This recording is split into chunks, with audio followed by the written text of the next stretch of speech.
Hello friends, myself SK sir from SK maths. देखो बच्चों, वैसे तो हमारी बातचीत हमेशा मैथ्स के ही इर्द गिर्द रही है, but apart from teaching communication is very important. तो कुछ बच्चों ने मुझसे पूछा कि सर आप कुछ एक्सपीरियंस अपना शेयर कीजिए क्लास 11th के बारे में। आप इतने बच्चों को पढ़ाते हैं या आप खुद स्कूलिंग में क्लास 11th में क्या हुआ नहीं हुआ, तो बहुत सारे ऐसे बच्चे हैं जो जानना चाहते हैं क्लास 11th क्या है, कैसा है। तो मैं अपने क्लास 11th के एक्सपीरियंस को और जो बच्चे मुझे मिले उनके एक्सपीरियंस को आपके साथ शेयर करना चाहूँगा। That will be very much important. आपका 11th कैसा होगा उसके लिए बहुत इंपॉर्टेंट होने वाला है।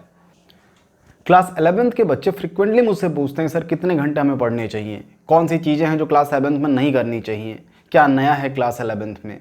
तो बच्चों, कुछ फैक्ट्स हैं जो आपको जानने चाहिए क्लास 11th के बारे में, वो बहुत इंपॉर्टेंट है आपके लिए। सबसे पहला फैक्ट मैं बताता हूँ क्लास 11th का, ये है कि चीज़ें बिल्कुल नई हैं। क्लास 11th क्लास 10th के कंपैरिजन में बिल्कुल नया है। यहाँ टीचर्स नए हैं, यहाँ किताबें in the sense what, syllabus physics chemistry maths bio बिल्कुल अलग है compare to previous syllabus of class 10। तो चीज़ें थोड़ी नई हैं। हो सकता है आपका स्कूल भी बदला हो, दोस्त भी नए हों। तो ये फैक्ट बहुत इंपॉर्टेंट है कि चीज़ें नई होती हैं क्लास 11th में। सेकेंड फैक्ट जो आपको समझना पड़ेगा कि जितने भी बच्चे हैं, अगर आप फाइनेंस को अपार्ट रख दो, पैसे को अपार्ट रख दो, तो जितने भी बच्चे मोर और लेस उन सबका पोटेंशियल एक होता है। देखो बच्चों, ये ऐसी एज है जब बच्चे समझदार हो जाते हैं। अब जब बच्चा समझदार हो गया तो फिर वो क्या पढ़ना है, कैसे पढ़ना, थोड़ा समझने लगता है। तो बहुत सारे ऐसे बच्चे जो क्लास 10 तक बहुत अच्छे नहीं थे पढ़ाई में, लेकिन 11 से उनमें एकदम से निखार आता है, बहुत अच्छे से इंप्रूव करते हैं।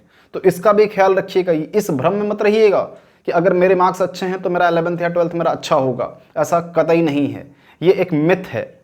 और तीसरा फैक्ट जो हमें समझना है कि जितने भी बच्चे हैं, सबके गार्जियन और सारे बच्चे अपना बेहतर फ्यूचर चाहते हैं, अपना बेहतर से बेहतर रिजल्ट चाहते हैं। तो ये तीन चीज़ें हैं जो क्लास 11th के पहले दिन के लिए एकदम फैक्ट हैं। हम बहुत हाई एक्सपेक्टेशन रखते हैं, चीज़ें एकदम नई होती हैं और सारे बच्चे मोरलेस इक्वल पोटेंशियल पर होते हैं। ये ठीक है, ये तो पहले दिन की कहानी हो गई। अब हम बात करते हैं स्टोरी आफ्टर 6 मंथ्स। 6 महीने के बाद क्या होता है। अब जैसे ही 6 महीने बीत जाते हैं तो पहली चीज़ जो बच्चे समझ पाते हैं वो ये है कि भाई समय बहुत जल्दी जल्दी बीत रहा है, time is running so fast. कारण ये है बच्चों, एक तो स्कूल खुलते ही थोड़ा लेट हो जाता है, और इस साल तो सबसे बड़ी प्रॉब्लम हो गई कोरोना वायरस की वजह से। स्कूल वैसे भी लेट बहुत खुलने वाले हैं और एग्ज़ाम मोरलेस अपने टाइम पे हो जाता है। फेब आएगा, एग्ज़ाम हो जाएगा, और जो सेकेंड सेमेस्टर होता है उसमें बहुत ज़्यादा छुट्टियाँ होती हैं। आप दुर्गा पूजा कह लो, दिवाली कह लो, छठ पूजा कह लो, क्रिसमस कह लो, ठंडी की छुट्टी कह लो, मतलब बहुत सारी छुट्टियाँ। तो फिर सिलेबस हमारा बहुत तेज़ी से भागने लगता है। तो बहुत बड़ी प्रॉब्लम होती है कि समय नहीं लगता, समय मिलता नहीं हमें। दूसरी प्रॉब्लम ये है कि रिज़ल्ट हमारा बहुत बेहतर नहीं रहता कंपेयर टू क्लास 10th। बहुत सारे ऐसे बच्चे हैं जिनका रिजल्ट क्लास 11th में क्लास 10th के कंपैरिजन में बुरा ही होता है। तो बच्चे वहाँ भी थोड़े डिप्रेशन में जाते हैं कि सर ये कैसे हो गया। This is a fact. जो फैक्ट होता है बच्चों 6 महीने के बाद, स्कूल खुलने के 6 महीने के बाद जो कहानी होती है वो मैं बता रहा हूँ कि आपको लगेगा समय बहुत जल्दी बीत गया। दूसरी प्रॉब्लम ये आएगी कि रिजल्ट बहुत अच्छा नहीं हो रहा है। And the third problem is what, performance. Performance means what, आपको खुद लगेगा कि भाई मैं जितना अच्छा कर सकता हूँ उतना अच्छा मैं कर नहीं पा रहा। तो वो भी एक गिल्ट आपके मन में रहेगा हमेशा, उससे भी आपको बाहर निकलना पड़ेगा। ये तीन चीज़ें हो गई। एंड एट लास्ट चौथा फैक्ट, सिलेबस आपको एकदम से लगेगा कि बहुत बड़ा है क्लास 11th का, क्लास 12th का। मीन्स 11th 12th अगर मिला के देखो तो लगेगा एकदम से कि भाई इतना बड़ा syllabus, how is it possible to complete in 2 years. तो एक ये बहुत बड़ी प्रॉब्लम आने वाली है, या आती है नॉर्मली 6 महीने के बाद।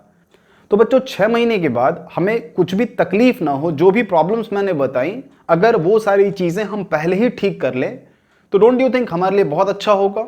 तो सर उसके लिए हमें क्या करना चाहिए, ये क्वेश्चन नॉर्मली बच्चों का अब होता है कि व्हाट शुड वी डू। तो देखो बच्चों, अब आप जिससे भी पूछोगे कुछ ना कुछ ज्ञान तो वो आपको देगा, और उसी तरीके से लगेगा कि सर भी कुछ ना कुछ ज्ञान तो देंगे। बात देखो कुछ नई नहीं बताऊंगा मैं आपको। गोल सेट करना है, प्रायोरिटी सेट करनी है, फोकस्ड रहना है, सेल्फ बिलीव रखना है। लेकिन अब ये सारी चीज़ें कहने में बहुत इजी लगती हैं, लेकिन इम्प्लीमेंटेशन उतना ही टफ होता है। तो देखो, इसको समझने के लिए एक एग्जाम्पल मैं आपको देता हूँ, एक छोटी सी मैं कहानी सुनाता हूँ आपको, और फिर आपको शायद ये सारी चीज़ें आप उससे रिलेट कर पाओ। तो स्टोरी चलिए स्टार्ट करते हैं। एक लड़का था, वो बहुत अच्छा फुटबॉल प्लेयर तो नहीं था, लेकिन बुरा भी नहीं खेलता था। लेकिन संजोगवश उसका सिलेक्शन कभी भी उसके स्कूल की टीम में नहीं हो पाया। उसके स्कूल के जो टॉप 11 प्लेयर्स थे उससे बेहतर थे एक तरीके से, तो वो हमेशा 12th मैन की भूमिका में अपने स्कूल टीम में पार्टिसिपेट करता था। लेकिन बच्चा सिंसियर था, हमेशा प्रैक्टिस सेशन सुबह हो शाम हो जब भी उसको बुलाया जाए वो एकदम टाइमली प्रेजेंट होता था, और बहुत कह सकते हो ना, बहुत आइडियल स्टूडेंट टाइप से उसका बिहेवियर रहता था। सब उसको बहुत पसंद करते थे, इवन कोच को भी लगता था कि लड़का बहुत अच्छा है, लेकिन मौका नहीं मिल पा रहा था उसको। फिर एक बार क्या हुआ कि उसके स्कूल में इंटर स्कूल टूर्नामेंट स्टार्ट हुआ, अलग अलग स्कूल की टीमें आई। तो एक दो दिन तो बच्चा कंटिन्यूसली पार्टिसिपेट करा उसने एज अ 12th मैन, लेकिन कुछ दिन बाद उसने आना बंद कर दिया। अब किसी ने ढूंढा भी नहीं उसको कि क्यों नहीं आ रहा है, ठीक है सब अपनी अपनी लाइफ में बिजी हैं। फिर एकदम से वो एक दिन आया, तो उसने क्या देखा बच्चे ने कि उसके स्कूल की टीम फाइनल में पहुंच गई है। उसे बहुत अच्छा लगा, वो कोच के पास गया, उसने कोच को रिक्वेस्ट करा कि सर प्लीज़ आज का मैच मुझे खेलने दीजिए। कोच ने बोला नहीं भाई, इट्स नॉट पॉसिबल कि मैं तुम्हें आज का मैच अलाउ करूं, आज फाइनल है और तुम इतने दिन आए भी नहीं और तुमसे अच्छे अच्छे प्लेयर्स पड़े हैं टीम में, तो how is it possible for me to allow, तो मैं नहीं कर सकता। कोच ने परमिशन नहीं दिया। बच्चा एकदम जिद पे अड़ गया कि नहीं सर कुछ भी कर लो आप, आज का मैच मुझे खेलने दो। मैंने आज से पहले कभी आपसे कुछ नहीं बोला, कभी नहीं बोला कि मुझे गेम खेलना है या कुछ नहीं मांगा आपसे। मैं आज आपसे रिक्वेस्ट कर रहा हूं कि please allow me for today's game. Coach ने सोचा यार लड़का तो अच्छा है, ठीक है बुरा भी नहीं खेलता है, चलो इसको अलाउ कर देते हैं। कोच ने अलाउ कर दिया, गेम स्टार्ट हुआ एंड यकीन मानो बच्चों, that student was man of the match. वो इतना अच्छा खेला उस मैच में, वो चैंपियन था उस मैच का। सारे बच्चे उसको कंधे पे बैठा करके घूमने लगे स्टेडियम में। इधर कोच बैठा हुआ बहुत गिल्ट फील कर रहा था। उसको ये लगा कि यार ये इतना अच्छा प्लेयर है, मैंने आज तक इसको मौका नहीं दिया, हाउ इज़ इट पॉसिबल कि मैं किसी को इतना मिसजज करूं अपनी लाइफ में। तो उसको बहुत गिल्ट हो रहा था। फिर मैच ख़त्म हुआ, कोच बच्चे के पास गया और बच्चे को उसने पहले तो बहुत बधाई दी कि चलो आप बहुत अच्छा खेले, और फिर उसे गिल्ट हो ही रहा था। उसने बच्चे को पूछा कि यार तुम आज इतना अच्छा खेले, मैंने ये गेम तुम्हारा कभी नहीं देखा पूरे लाइफ में, ये कैसे आपने ये किया, आज आप इतना अच्छा कैसे खेल गए।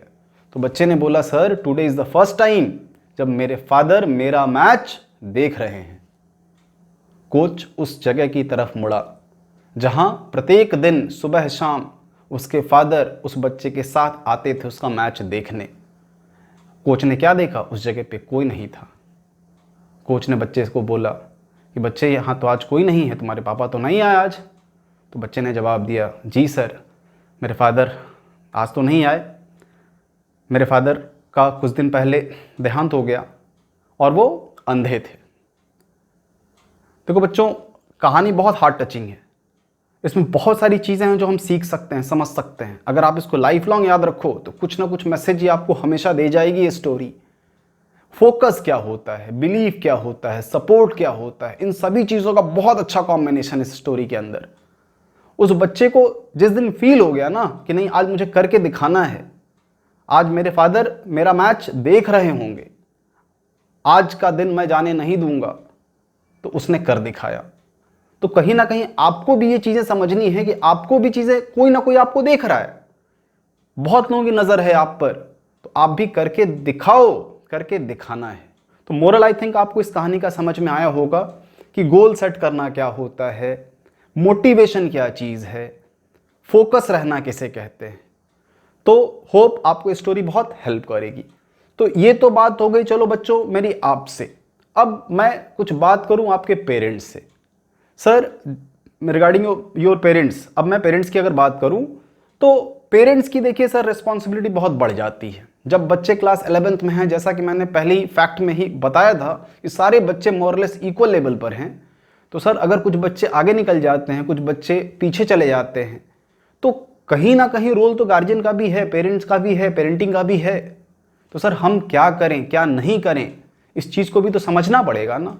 तो sir what I request you, आप प्लीज़ इन चीज़ों को फॉलो कीजिएगा। पहली चीज़ जो आपको अपने बच्चे के साथ करनी है वो ये है, उसके रिस्पेक्टेड सब्जेक्ट टीचर से टाइम टू टाइम मिला कीजिए। इट मे बी पॉसिबल तो 15 दिन में एक बार, महीने में एक बार, लेकिन मिलिए सर। मिलने से बहुत फर्क पड़ेगा आपके बच्चे के रिजल्ट में।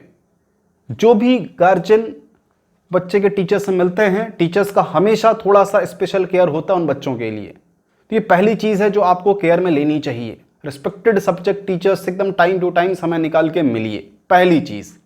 दूसरी चीज़ सर जो आप अपने बच्चे के लिए कर सकते हैं, देखिए अगर आप पीटीएम के टाइम पे जाते हैं, जब भी पेरेंट्स टीचर मीट होता है, उस मोमेंट पे अक्सर देखा गया है कि मैक्सिमम बच्चों का रिजल्ट उतना अच्छा नहीं होता है अकॉर्डिंग टू द एक्सपेक्टेशन जो आपकी होती है, बच्चे की होती है, टीचर की होती है।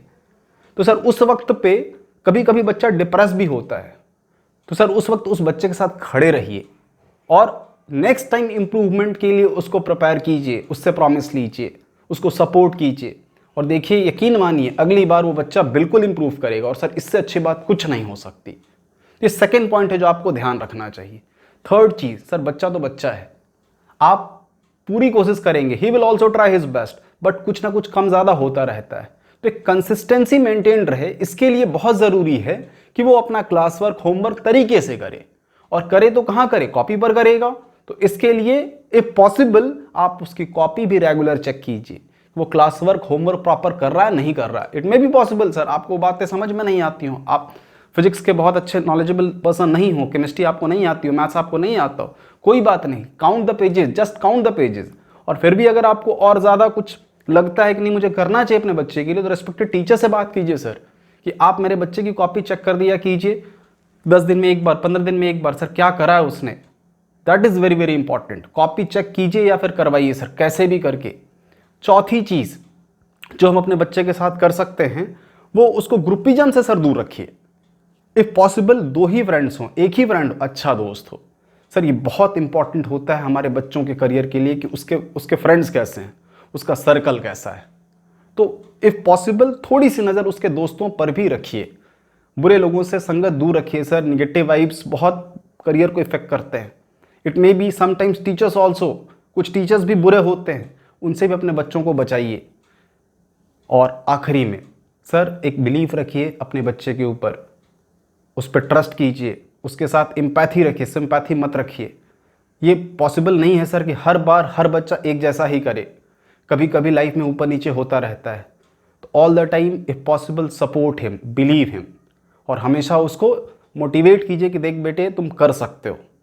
तो होप सर आपको ये सेशन बहुत अच्छा लगा होगा, बच्चों आपको ये बहुत अच्छा लगा होगा। तो चलिए मिलते हैं फिर, all the best, thank you.